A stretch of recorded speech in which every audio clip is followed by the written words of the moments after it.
Doutrina da Igreja Messiânica Mundial. Nós, messiânicos, cremos em Deus Supremo, Criador do Universo. Cremos que desde o início da criação, Deus objetivou estabelecer o paraíso na Terra e tem atuado continuamente para a concretização desse objetivo. Com tal propósito, fez do ser humano seu representante, submetendo a ele todas as demais criaturas e coisas. Cremos, portanto, que a história da humanidade de até hoje constituiu estágios preparatórios, degraus para se concretizar o paraíso na Terra. Para cada época, Deus faz surgir as pessoas e as religiões necessárias, cada qual com sua missão. Afinal, o que é a Igreja Messiânica Mundial? Inicialmente, gostaria de esclarecer que nossa religião messiânica não é exatamente uma religião. A religião é apenas uma parte, portanto, é óbvio que não representa sua totalidade. Então, por que adotamos a nomenclatura religião messiânica? Acima de tudo, porque se trata de uma obra de salvação inovadora, sequer imaginada antes.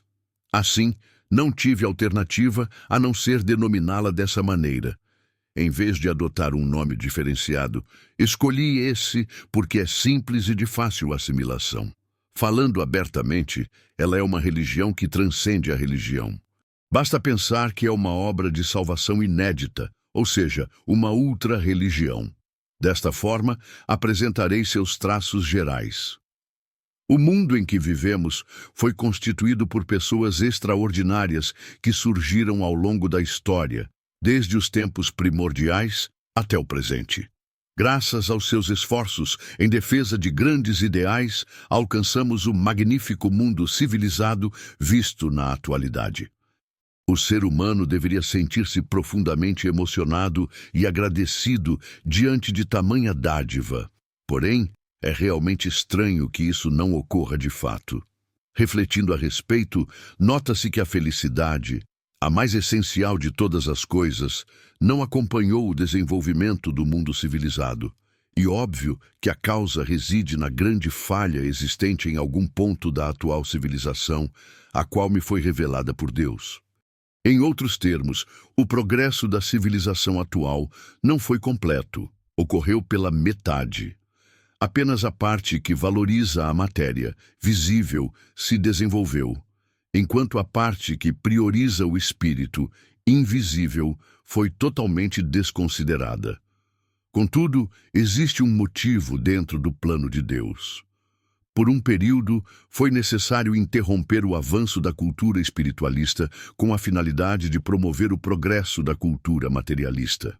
Dessa maneira, hoje, quando esta alcançou o estágio previsto, Deus faz com que a cultura espiritualista dê um grande salto, para que se desenvolva lado a lado com aquela, a fim de criar um mundo verdadeiramente civilizado.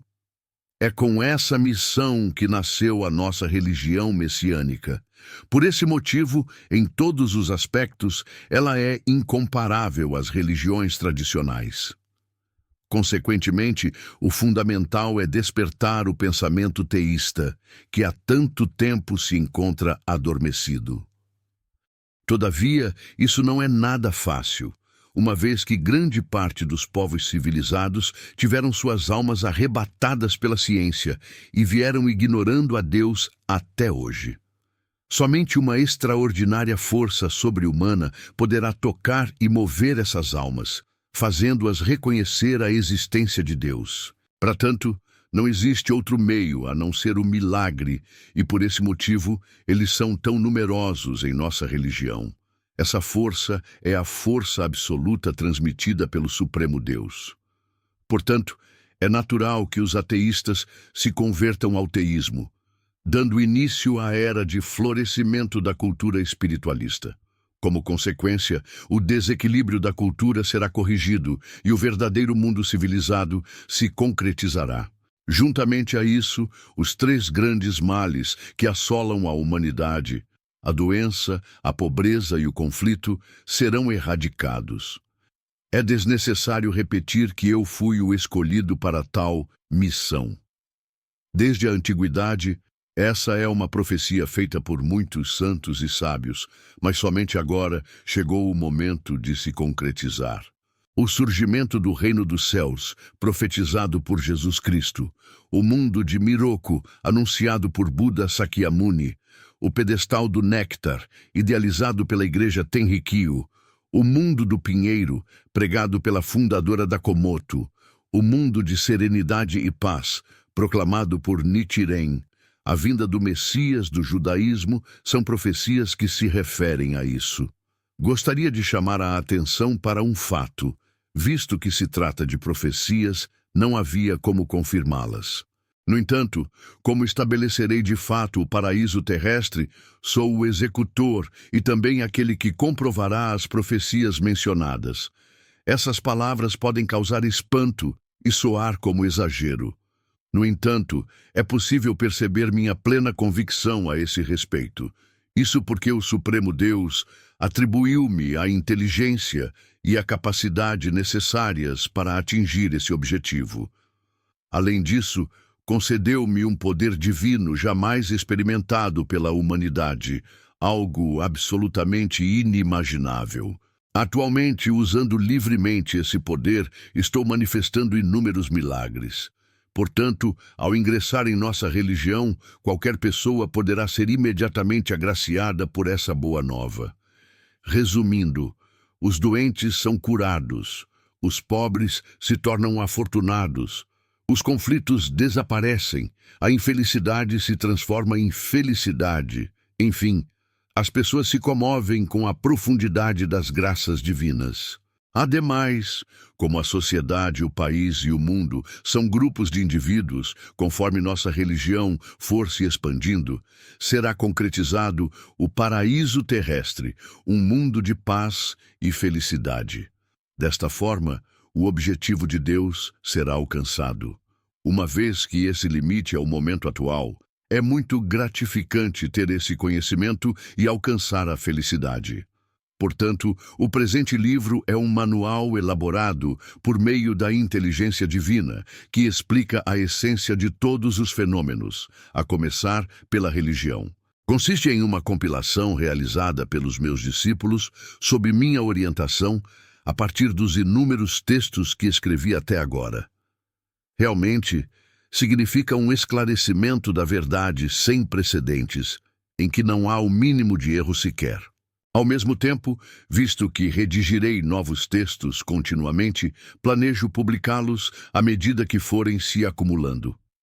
Em suma, trata-se de fato da Bíblia da religião messiânica, cujo conteúdo será transmitido às próximas gerações como um manual do mundo vindouro, por Meishu Sama, em 25 de agosto de 1954. Coletânea Alicerce do Paraíso, volume 6. A felicidade dos membros da nossa igreja. As graças que os membros da nossa igreja têm alcançado nesta vida são realmente magníficas e incalculáveis. Por essa razão, sem querer, se acostumam com elas e tendem a esquecê-las. Visto que se trata de experiências pelas quais a maioria já passou, não há necessidade de tecer comentários a respeito. Entretanto, creio que vários pontos passam despercebidos e, portanto, farei uma referência a eles. Atualmente, na vida cotidiana, não existe nada mais temível do que a doença. Por conseguinte, acredito não haver uma única pessoa que não recorra a médicos e medicamentos. Por exemplo, mesmo que alguém venha a contrair uma simples gripe, é acometido de febre, sensação de cansaço, perda de paladar. Além desses sintomas, por sentir queimação no peito, passa a se preocupar imaginando que o estômago está com problemas. Caso tenha uma leve dor de barriga ou uma diarreia, logo passa a imaginar: será que o intestino está com algum problema? Após uma caminhada mais acelerada, ao ter palpitação e falta de ar, já passa a presumir que o coração não está bem.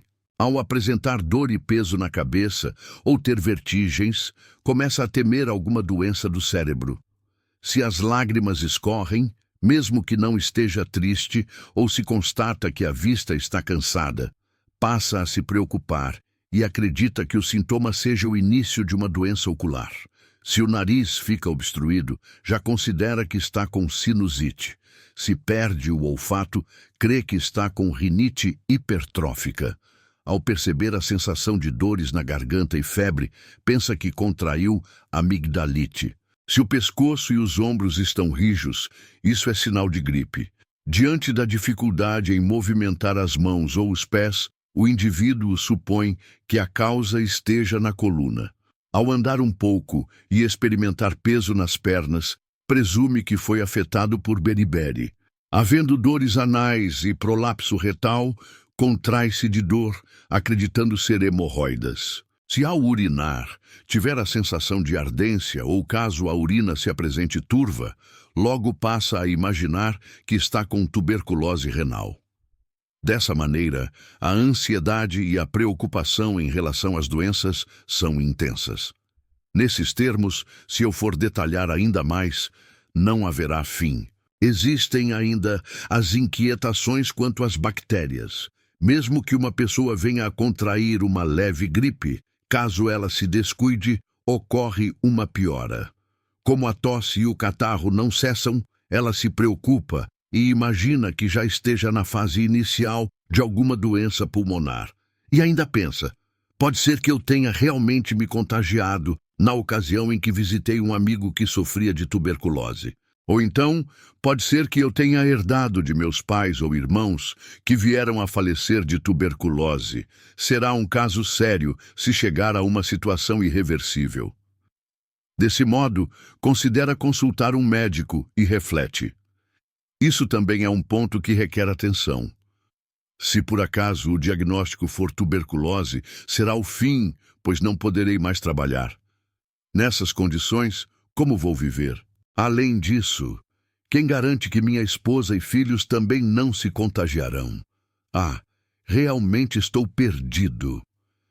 Dessa forma, as pessoas que se encontram nesse desespero começam a procurar publicações relacionadas à tuberculose e a lê-las avidamente, noite adentro. Apesar de estar escrito nos referidos livros que a cura da tuberculose é certa, na realidade, as referidas afirmações são superficiais e as explicações são científicas e detalhadas ao extremo, o que as deixa realmente apavoradas. Se bem que, quando se fala em ciência, as pessoas confiam incondicionalmente. Portanto, quanto mais leem, mais aumentam suas preocupações. Mesmo que haja a cura, não se sabe quantos anos vai levar para ocorrer. Além disso, submetendo-se ao repouso absoluto, elas nada poderão fazer. Se for por um curto período, sobreviverão graças, por exemplo, à poupança, ao seguro-saúde e ao auxílio-doença. No entanto, as pessoas continuam inseguras em relação ao futuro. Além disso, uma vez que os gastos com os tratamentos médicos são elevados, a menos que possuam consideráveis recursos financeiros, elas costumam ficar demasiadamente preocupadas com a doença e acabam por sofrer cada vez mais. Contudo, isso não se limita à tuberculose. Ultimamente, é comum a propagação de várias doenças contagiosas. Quando advém uma diarreia intensa, as pessoas já começam a se afligir, presumindo que isso seja o início de uma disenteria. Nos casos em que notam estar com febre, mesmo sem estarem gripadas, logo ficam temerosas e pensam, será que não estou com tifo? Principalmente quando percebe que o filho se encontra desanimado, sonolento e bocejando, a mãe já acha que ele está com disenteria infantil ou meningite japonesa. Se a criança começa a tossir de forma mais intensa e prolongada, a mãe pensa que está com coqueluche. Se a garganta passa a emitir sons semelhantes a um silvo, acredita que já contraiu difteria. Caso o filho passe a andar de maneira estranha, pensa que ele está com paralisia infantil ou osteomielite na medula espinhal. Se permanece um tanto distraído e desatento, entende que a capacidade intelectual está diminuindo. Se não engorda, logo suspeita que está com baixa resistência a certas doenças. Se reclama que a visão está embaçada, acredita que contraiu tracoma. Há crianças que sofrem igualmente de hérnia, têm preferências alimentares e temperamento explosivo. Se continuarmos a enumerar, não haverá fim. Além do fluxo menstrual irregular, frequentemente as mulheres têm sofrido de cólicas menstruais, corrimento, anteverso-flexão uterina e transtornos psíquicos. Na gravidez, a maioria sofre, por exemplo, de enjoo, nefropatia gravídica, gravidez ectópica, parto prematuro e também mau posicionamento do feto. A título de exemplo, as pessoas em geral sentem enjoo em navio e em veículos. Elas têm insônia, zumbido nos ouvidos, congestão nasal, miopia, astigmatismo, constipação intestinal e má digestão. Isso é, de fato, um desconforto, pois existem doenças que sequer conseguimos denominar. Dessa maneira, não há quem, em maior ou menor grau, não sofra de alguma doença. Não é exagero dizer que neste mundo ninguém é perfeitamente sadio. Então, deveríamos refletir profundamente se esta é a normal e verdadeira condição do ser humano. É impensável que, originariamente, Deus onipotente e Criador do universo tenha criado seres vivos tão imperfeitos quanto estes. No entanto, imagino que há um grande equívoco em relação ao fato de os seres humanos terem se tornado tão frágeis como se observa na atualidade. Desde os tempos antigos, disse que o ser humano possui mais de 400 tipos de doenças. Atualmente, estão afirmando que seu número tem ultrapassado a casa dos milhares, e um fato realmente curioso. Apesar disso, comenta-se com orgulho que a medicina progrediu. De fato, sinto vontade de dizer que isso constitui uma completa loucura. A causa disso reside no grande equívoco da medicina moderna, que desconhece absolutamente a verdadeira origem das doenças, bem como seu tratamento, e pois um fato assustador. Afinal, o que é a doença? A resposta é muito simples. É o sofrimento decorrente do processo de eliminação de elementos tóxicos que não devem permanecer no interior do corpo. Os referidos elementos nada mais são do que os medicamentos. Consequentemente, não existe nada tão importante quanto a doença. Se compreendermos isso do fundo do coração, ao invés de nos preocuparmos, passaremos a perceber que a gripe, a diarreia, tem sua função e que devemos ser gratos às bactérias. Assim sendo, cada vez que adoecermos, a saúde aumentará e, no final, obviamente seremos tão saudáveis que, mesmo que as bactérias passem a existir no interior do corpo, as doenças não vão mais aparecer. Isto não será realmente motivo de gratidão? A realidade nos tem comprovado isto claramente. Quando a pessoa ingressa na nossa igreja, conforme afirmei antes, a incidência das doenças vai diminuindo de forma gradativa e, com o passar do tempo, ela se torna cada vez mais saudável. Raramente há óbitos, mas isso se dá em decorrência da grande quantidade de toxinas medicamentosas e do tempo necessário para sua eliminação. Diante disso, a morte sobrevém em razão do enfraquecimento físico. Contudo, esse número é bastante baixo. De acordo com as nossas estatísticas, tivemos resultados realmente magníficos, pois entre 100 tuberculosos, apenas 7 perderam a vida e 93 se restabeleceram. Conforme pudemos observar, nem é preciso dizer que a pessoa se torna verdadeiramente feliz ao ingressar em nossa igreja. Por Meishu Sama, em 24 de dezembro de 1952. Coletânea Alicerce do Paraíso, volume 6. Mundo primordial. Ao analisarmos a civilização atual, percebemos que sua estrutura é baseada na ciência materialista. Escreverei minuciosamente sobre este assunto. Antes, contudo, é preciso conhecer a constituição do universo.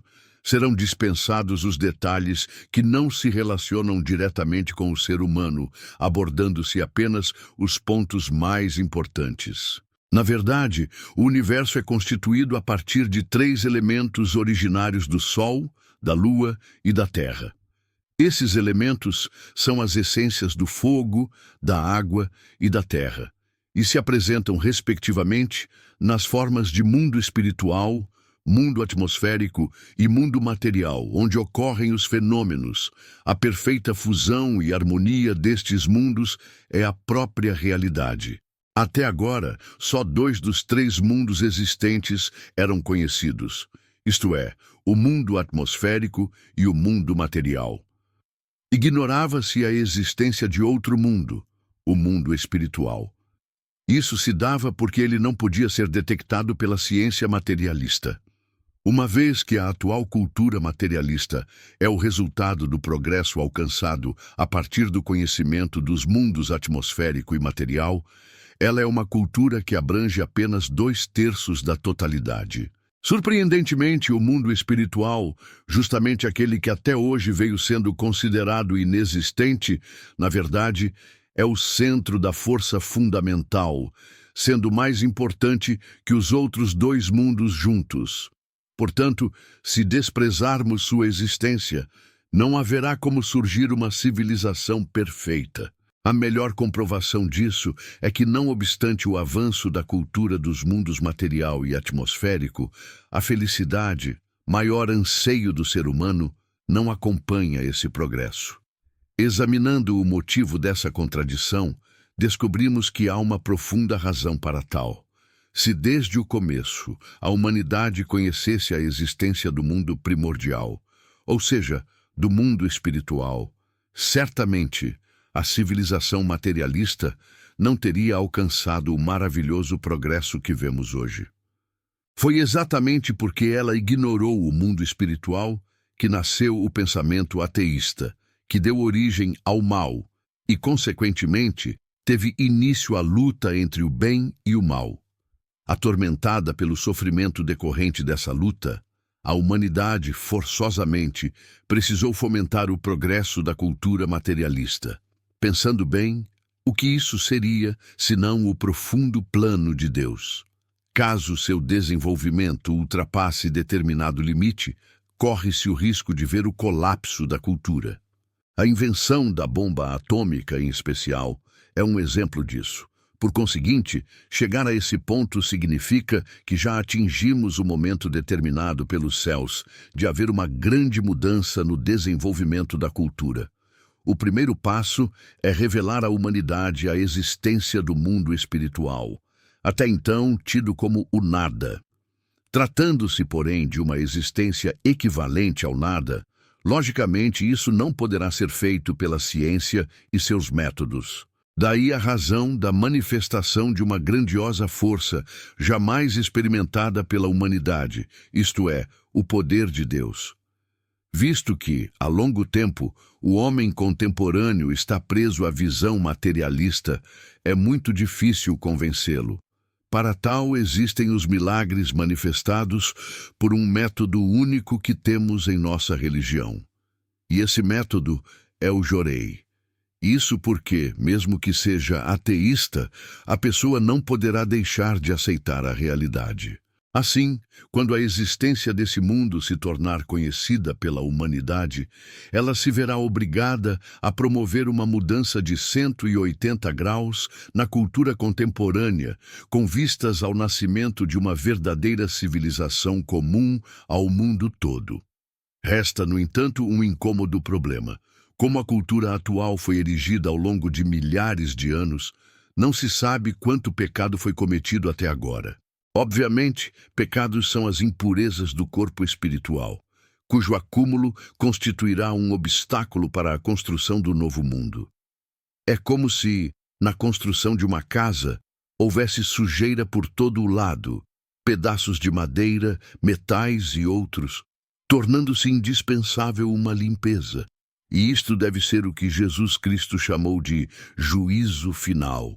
Os maravilhosos e incontáveis milagres manifestados pela nossa religião não podem ser outra coisa senão o plano de Deus para fazer o ser humano conscientizar-se da existência do mundo primordial, ou seja, do mundo espiritual. E Deus encarregou-me desta grandiosa missão. Por Meishu Sama, em 4 de julho de 1951. Coletânea Alicerce do Paraíso, volume 1. A respeito do ateísmo. Quando se escreve sobre o ateísmo, parece ser regra geral desenvolver a argumentação partindo do ponto de vista religioso. Contudo, eu pretendo discorrer sobre esse tema sem tocar em religião, colocando-me na posição de ateu. Logo que um bebê nasce, surge do corpo da mãe o leite, uma substância completa e necessária à sua formação. Por meio disso, a criança cresce normalmente, e quando nascem os primeiros dentes, os pais oferecem-lhe alimentação adequada à mastigação. Assim, ela vai vencendo várias fases de seu desenvolvimento, até atingir a idade adulta. Em relação aos alimentos, que representam um papel muito importante nesse processo, cada um tem seu sabor, e o ser humano, que possui o sentido do paladar, se alimenta deles com prazer, absorvendo as calorias necessárias.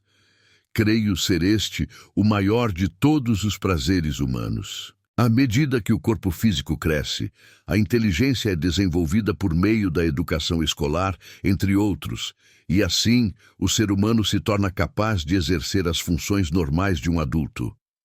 Surgem-lhe, então, diversos desejos, despertando nele a sede de conhecimento complexo de superioridade, competitividade e inventividade. Do mesmo modo, vêm à tona os desejos físicos, como os prazeres mundanos, o namoro e outros.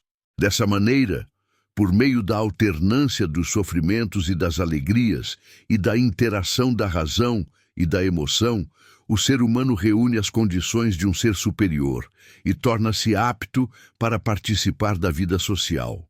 Escrevi, em linhas gerais, sobre o curso da vida humana, desde o nascimento até a vida adulta. Consideremos agora a grande natureza. Tudo o que existe no universo é criado e desenvolvido pela força da grande natureza. Os fenômenos naturais, visíveis ou não, a atividade dos astros, a alternância das estações do ano e as variações climáticas, bem como os animais, os vegetais e os minerais, que possuem relação direta com a vida do ser humano. Esta é a própria imagem do mundo. Observando a natureza de forma serena e objetiva, e sem ideias preconcebidas, qualquer pessoa, a menos que seja desprovida de sensibilidade, fica sem palavras, embevecida com seu encanto. Realmente a natureza é dotada de mistério profundo e insondável. Ninguém pode deixar de pensar nas questões como: quem criou este mundo tão magnífico e com que propósito? Infinito é o céu que contemplamos e desconhecida é sua extensão. Como se apresenta o centro da Terra? Qual a temperatura do Sol e da Lua? Qual o número certo de estrelas, o peso exato do globo terrestre, o volume da água dos oceanos? Questões dessa ordem são inumeráveis. Quanto mais pensamos, mais ficamos abismados com o movimento ordenado dos astros, a formação da noite e do dia, o fenômeno das estações do ano, a divisão do ano em 365 dias, a evolução de todas as coisas, o progresso ilimitado da civilização. Quando surgiu este mundo? Até quando ele existirá? Ele é eterno ou não? Qual o limite da população mundial e o futuro da Terra? Tudo permanece envolto em mistério. Todas as coisas e seres estão em eterno movimento, sem a mínima falha ou atraso, obedecendo a uma ordem estabelecida. Ainda nos deparamos com questões como: por que viemos a este mundo e que papel devemos desempenhar? Até quando poderemos viver? Voltaremos ao nada após a morte ou existe o desconhecido mundo espiritual, onde iremos habitar em paz? As reflexões sobre o assunto nos deixam ainda mais confusos, permanecendo na obscuridade. Dizem os budistas, a realidade é um vazio, e o vazio é uma realidade. Não há outro qualificativo senão dizer que o mundo é uma existência vasta, ilimitada e infinita. Com a pretensão de desvendar este mundo misterioso, há milhares de anos, o ser humano vem empregando todos os meios, principalmente os estudos. Entretanto, só uma pequena parcela é conhecida, permanecendo o restante em mistério. Isso demonstra a insignificância da inteligência humana em relação à grande natureza. A expressão vazio e silêncio, também citada pelos budistas, mostra isso. A vaidade humana, em sua tola presunção, excede-se a ponto de querer subjugar essa mesma natureza.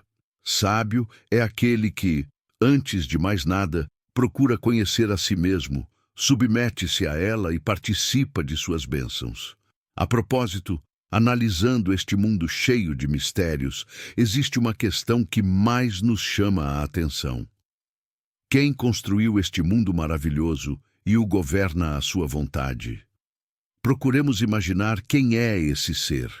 Um lar é governado pelo chefe da família, um país pelo rei ou presidente. Logicamente, neste mundo também deve haver um protagonista. E quem poderia ser senão aquele que é chamado pelo nome de Deus? Não encontro outra conclusão. Por conseguinte, negar a Deus significa negar o próprio mundo e a própria existência dos ateus. Tal lógica não permite dúvidas. Se alguém não a compreende, coloca-se em um plano semelhante ao dos animais, que são destituídos de vontade, pensamento e inteligência. Tal pessoa poderia então ser considerada um animal com forma humana.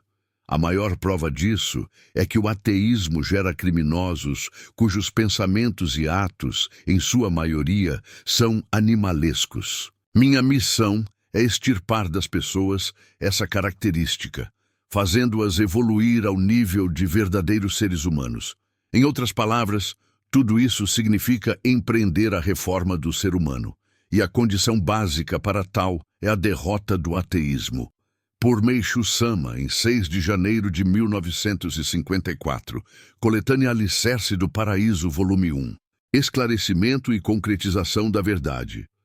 Antes de mais nada, qual é o verdadeiro objetivo da religião? Sem dúvida, é o esclarecimento e concretização da verdade. E o que é a verdade? A verdade é a natureza tal qual ela se apresenta. O sol desponta no leste e desaparece no oeste. O ser humano nasce e, inevitavelmente, caminha para a morte. O budismo se refere a isso com as expressões tudo o que nasce está sujeito a desaparecer e todo encontro está condenado à separação. O fato de o ser humano manter-se vivo por meio da respiração e da alimentação, evidentemente, também é verdade. Preciso insistir sobre assuntos tão óbvios porque a atual situação da sociedade é absurda. Observando os revoltantes acontecimentos deste mundo, o caos reinante na sociedade, os conflitos, a desordem, as más ações, é impossível negar que há mais fatores que contribuem para a infelicidade do que para a felicidade da humanidade.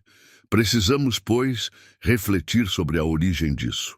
Segundo o meu ponto de vista, é evidente que a causa reside no demasiado afastamento da verdade. Embora não se perceba isso, vejo que o homem moderno perdeu a noção da verdade. Parece que a vida se mostra tão difícil para ele que não consegue refletir sobre o assunto. Além disso, até hoje, a verdade não era clara nem mesmo para as religiões. Por esse motivo, não era raro pregar a pseudo-verdade, acreditando estar transmitindo a verdade. Se esta tivesse sido revelada tal qual ela é, a sociedade humana deveria estar muito melhor do que é visto hoje, e o paraíso estaria concretizado até certo ponto. Com a chegada do tempo, Deus revelou sua vontade, e por meu intermédio está explicando e concretizando a verdade. Nesse sentido, meus diversos escritos esclarecem a verdade de maneira que qualquer pessoa possa compreender com facilidade. Portanto, certamente, a correta visão sobre a verdade aflorará naqueles que lerem atentamente minhas palavras com a mente livre de preconceitos. Vou explicar por meio de situações que são familiares a todos. O ser humano adoece porque se distancia da verdade, e a medicina não consegue curá-lo porque também está fora da verdade. Política errônea, má ideologia, sofrimentos decorrentes do aumento de crimes, crise financeira, inflação e deflação, tudo isso também decorre desse afastamento. Se não houver nenhum desvio da verdade, tudo o que for correto caminhará de acordo com o desejo do ser humano, pois Deus criou a sociedade humana dessa maneira. Assim, não seria difícil surgir uma sociedade ideal, virtuosa e bela, em que as pessoas vivem com alegria e felicidade. Nisso reside a possibilidade do advento do paraíso terrestre que venho propondo. É possível que alguns achem que há muitos pontos controversos em minha teoria, mas na realidade não é nada disso. Tudo o que eu digo é muito óbvio. Se esses pontos parecerem estranhos, é porque a análise parte da perspectiva da pseudo-verdade. Quanto mais controversa minha teoria parecer, mais evidente é o contrassenso vigente na sociedade. Portanto, podemos dizer que aquele que aceita minha teoria sem objeções é alguém que assimilou a verdade. Deus concedeu ao ser humano a liberdade infinita. Eis a verdade. Às demais criaturas, como os animais e os vegetais, ele permitiu a liberdade limitada. Dessa forma, a nobreza do ser humano reside nesta diferença. Falar da sua liberdade é dizer que, quando ele se eleva, torna-se divino. Quando se degrada, equipara-se ao animal. Em outras palavras, ele existe entre os dois extremos. Se desenvolvermos esse princípio, veremos que, dependendo das ações do ser humano, o mundo se torna um paraíso jubiloso, ou, ao contrário, um inferno desolador. Esta é a verdade. Sendo assim, qual deve ser a escolha? Sem dúvidas, a menos que seja um espírito maligno de nascença, todos desejarão o paraíso. De acordo com o que acabamos de expor, a realização do mundo paradisíaco é, em última instância, o objetivo da humanidade. E somente por meio do esclarecimento e da concretização da verdade é possível atingi-lo. Uma vez que esta é a missão da religião, estou sempre ensinando a verdade por meio da fala e da escrita. Assim sendo, dedico-me intensamente dia e noite como concretizador da verdade. Por Meishu Sama, em 30 de janeiro de 1950. Coletânea Alicerce do Paraíso, volume 1. Cultura totalmente livre de doença, pobreza e conflito é efetivamente a cultura do paraíso. Pelo fato de a nossa igreja anunciar-se como religião, embora se diferencie das demais em certos aspectos, a sociedade acha que não passamos de mais uma nova seita em ascensão e limita-se a pensar dessa maneira. Isso é compreensível, pois até hoje não surgiu nenhuma religião tão esplêndida como a nossa. Por não ser simplesmente uma religião que possa ser compreendida a partir do ponto de vista das religiões tradicionais, não encontrei uma denominação adequada e, sem alternativas, chamei a Igreja Messiânica Mundial. Por que será que não existe um nome apropriado para ela? É que até hoje não existiu em absoluto nada que apresentasse uma natureza semelhante à da nossa igreja. Sendo assim, vou expor os pontos divergentes. Nossa religião descobre todos os pontos falhos da cultura tradicional, inclusive os da própria religião, e se empenha em indicar com clareza a forma ideal de ser da verdadeira cultura. Ao mesmo tempo, mostra claramente o método para alcançá-la. Por isso, trata-se de uma revolução cultural em grande escala. Por conseguinte, quando o plano da nossa religião for do conhecimento do mundo inteiro, principalmente os intelectuais irão analisá-lo com grande interesse. Desde os tempos antigos, em cada época, apareceram os precursores que, por várias vezes, realizaram obras notáveis e revolucionárias que beneficiaram a cultura, mas isso não ocorreu de forma abrangente. Portanto, em termos de perpetuidade, tais obras não foram suficientes. Para comprovar essa realidade, basta observar o mundo contemporâneo. Entre aqueles que conseguiram prestar surpreendente contribuição e obtiveram resultados positivos e concretos por meio da revolução religiosa, estão Buda Sakyamuni e Jesus Cristo. Contudo, tais resultados se limitaram à parte espiritual, e posso dizer que, materialmente, a repercussão foi ínfima. Além do mais, mesmo em termos de limite de atuação, esta se restringiu ao Oriente ou ao Ocidente. Naquela época, bem diferente dos dias de hoje, a cultura era bastante infantil e os meios de transporte e as mínimas condições ainda não se encontravam suficientemente preparados. No entanto, levando em consideração que a cultura atual, que ultrapassou a primeira metade do século XX, alcançou definitivamente o progresso, creio que poderão concordar comigo que a grande revolução que pretendo realizar não constituirá jamais um mero sonho. No decurso do processo, evidentemente, ocorrerão a destruição e a construção, mas a destruição não é algo passivo ou externo. Acredito que seja um acerto de contas da própria pessoa conforme o julgamento de Deus, e ao mesmo tempo a construção de uma nova cultura. Queira ou não, esse tempo se aproxima gradativamente. Em outras palavras, o bem será poupado e o mal destruído. Creio que assim puderam imaginar em linhas gerais o objetivo de Deus. Não obstante, surge-nos a seguinte dúvida: será que durante nossa existência esse grande empreendimento que nos parece fantasioso se concretizará? Eu próprio nunca havia pensado nessa questão, nem mesmo em sonho. Como religioso, apenas desejava empenhar-me o máximo possível na salvação da humanidade e sentia que essa era a missão a mim atribuída pelos céus. À medida que o referido trabalho ia avançando, fui compreendendo claramente que realizar a revolução cultural que mencionei era a minha grande incumbência. Ao mesmo tempo, em face de sucessivos e surpreendentes milagres, não poderia deixar de tomar a importante decisão de assumi-la.